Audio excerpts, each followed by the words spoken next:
Lakefront? What's that? Oh man, it was so good too. We used instead of going to church on Sundays, I had the option of taking my car, and I had a 63.5 Ford Galaxy, and I'd go downtown. Now I had that when I was 16, but I worked for like a countertop place, and I worked for the city of Muskego, so I had money enough to fill the tank and go wherever I want. So I'd drive down to Milwaukee, and right on the lakefront they had this alcove, and there was this big hill, and then they'd have bands right into that side of that by the hill, and the trees acted as acoustics. Yeah, by like North Avenue by St. Mary's, right? Further down towards the site. Yeah, the Alton site. They ended up being by the gun club, which was shit. That's further that was bad. North. Yeah, this one where it comes down more towards south was, and you go by there, and it's like clouds of smoke, and you could just be driving car. Ooh, that smells good. And you park your car right there, get out. Hey, you just pick some crowd of people. How's it going? Oh, sit down. Here, have some. And no cops. They didn't care. No. Those are the good old days, man. I was at the arena. At one time I was at the arena. It was nothing but ambers. Passing. Ambers? What's that? Like the ends of your joint. Oh, yeah. From And people the going, roaches? people going, Yeah. it was just nothing but ambers. They were passing constant. There was a constant flow like this. You'd be like this. I can't smoke no more.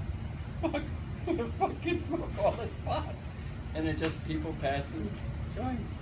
And you're in a public. There's cops all over in there.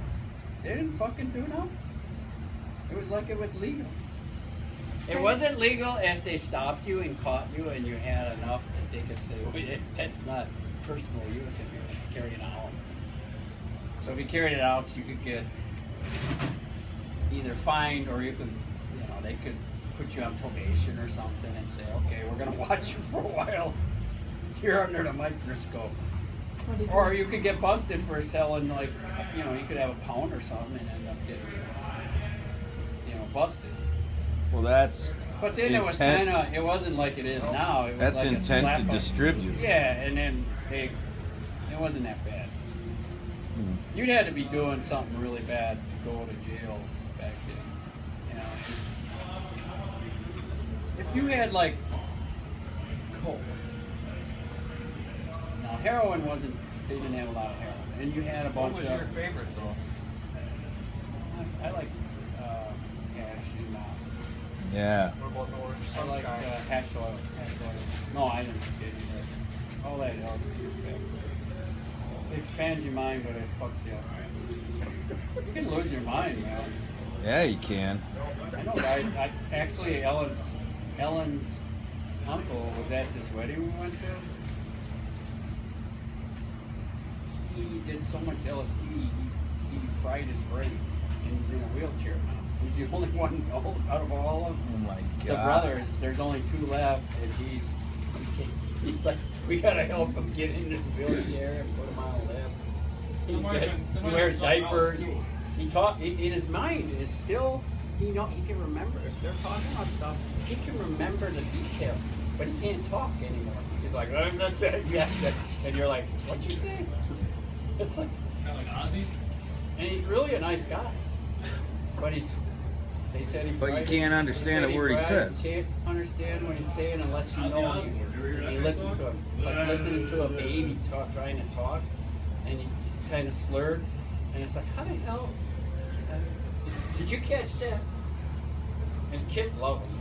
I guess they were real poor, and they had these kids, and they survived. Ellen says that both parents had a paper route, and that's how they raised these 2 girls. And the one girl, she's following him around. She's got a boyfriend now. She's married, rather, and he's picking him up and putting him in the truck and shit. And I'm like, man, it's devotion. You must really love her. And I'm talking to the girl, and I'm saying, you really love your dad to put up with this and do all this for him. She goes, she started crying. She goes, I can't do enough for him. She said what? She started crying. She says, I can't do enough for you. Oh. I went to him and I said, I don't know what you did for these girls when they were growing up, but you must have raised them right. Yeah. Yeah, they I did. sure as hell wouldn't be doing this shit. No, I didn't say that. It's hard. I mean, the guy's a big guy. He stands his guy, and he's picking him up like this, you know, and setting him in. They had one of those lifts that goes up the stairs. Last time he was there, we had to physically pick him up, put him in the wheelchair, pick the wheelchair up, and carry it up 2 flights of stairs with a bunch of guys. Holy Talk cow. about that scary shit, because if one of them messes up, Yeah, you boom, boom, drop boom, them. boom. So we were kind of glad he had the lift, but it was harder because only one person can pick him up at that point, and you could hurt your back because he's basically dead weight, you know. Isn't it funny? His pants fall down, and he's got a diaper on. And his pants fall down, and the guy goes real hurry and picks it up, you know, and the diaper's still there, and he puts him in, and I'm like, you know, his diaper fell off. And that guy ain't got no ass. He's like old, you know. Anyway, he ain't got no ass no more. I was like, holy shit, that could happen to me. I'd be old and I don't have no ass no more. I was like, it sucks. Yeah, they got a lot, you know, there's a lot of people in that family, but they're all getting old and they're dying. I've been to a lot of funerals since I know Ellen. That's Settled sad. down for about a year. There was like a year and a half, there was nobody dying, but for a while there was somebody dying like every couple months. What kind of countertops did you put in? Countertops. Yeah, you said